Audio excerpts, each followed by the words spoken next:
Today, I thought I would look at the BBC and why, in my opinion, it's a horrible waste of money. One of the things that Americans and other people can tease the British about is the fact that we have a TV license. And what can I get you, sir? Oh, give me a gin and tonic. No, make that a double. I need it. I just bought my television license. Oh, 58 quid. I ask you, 58 quid for the privilege of sitting in your own home, watching your own television set. It's diabolical. I mean, everyone in the UK who has a TV is meant to pay a TV license. A colour TV will typically cost £159 a year. It's over $200, and that's just so that we can basically have TVs, which is ridiculous. And it also says that if we have a black and white TV, then we have to pay £53 a year. So that's a lot of money. It is a meme. It is a joke. I think we should abolish the BBC's license fee because it produces horrible content. It's unbelievably biased. I used to like some of the content. I like some of the Doctor Who and whatnot, but recently it's just been terrible.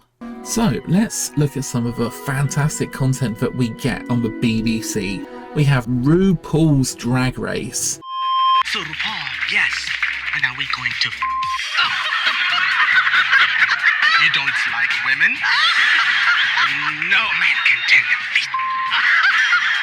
Your Miss Jones was not graceful.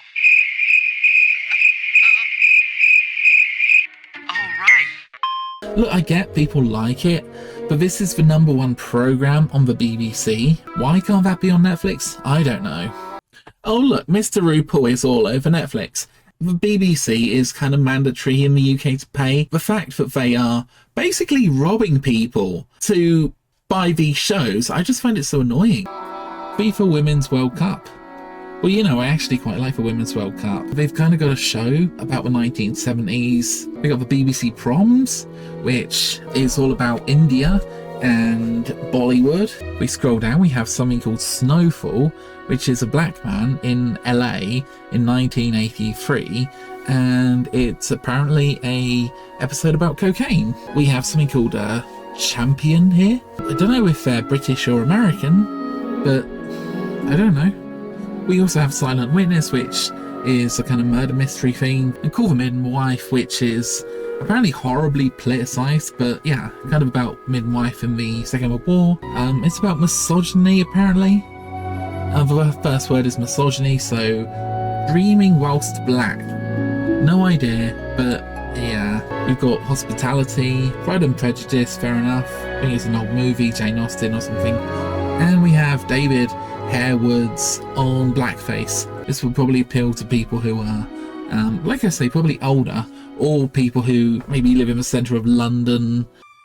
Basically a bunch of content that they could have had on another service, but no, we have to pay £200 a year for this content. So one of the greatest guys on the BBC, of course, turned out to be Jimmy Savile.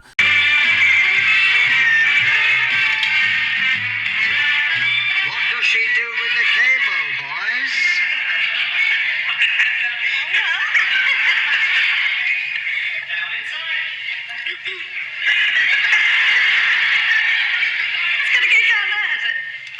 I can't walk about with it like that because it looks like I'm on the operation. Just there, down there.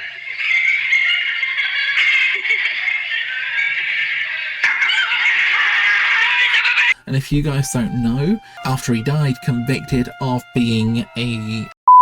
You know, nobody apparently at the BBC knew. I mean, actually everybody knew, but they kept employing this guy, right? They said this man is too powerful to not give tons of money to. So this is by BBC's diversity officer. She's called June. She works 3 days a week. So really important job, guys. So important that it's basically part-time. And she is on £267,000 a year.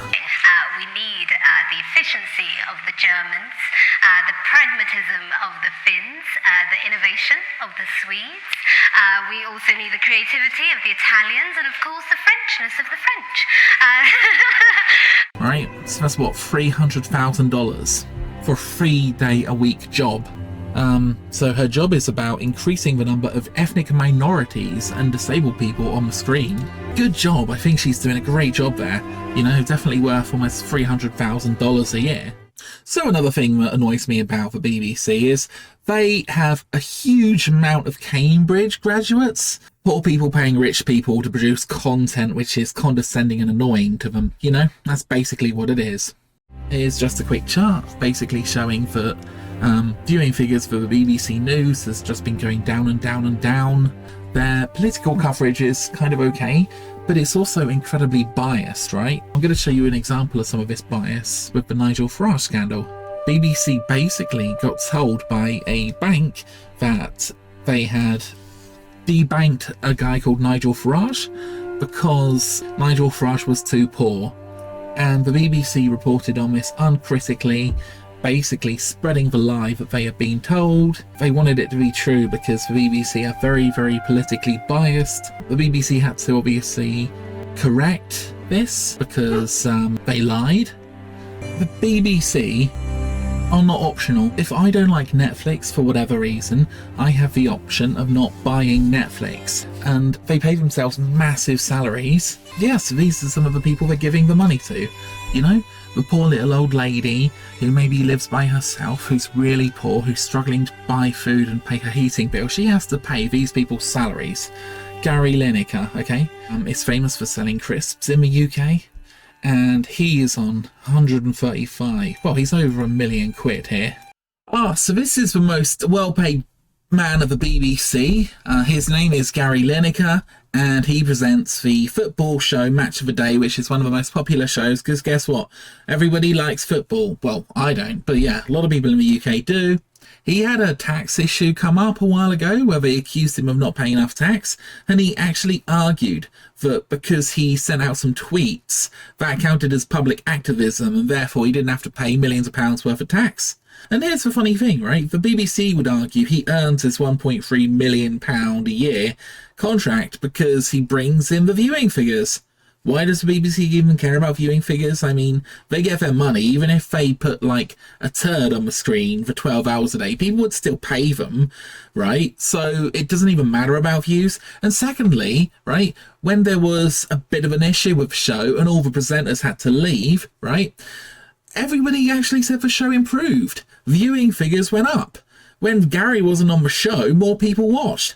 So, I mean, I don't know why they're paying £1.3 million for his genius takes on, you know, people kicking a ball around. Zoe Ball, she's kind of cool. She's a woman on the radio. She's on almost £1 million. Interesting, Hugh Edwards, okay? This is a guy who reads the news. His job could literally be done by a robot.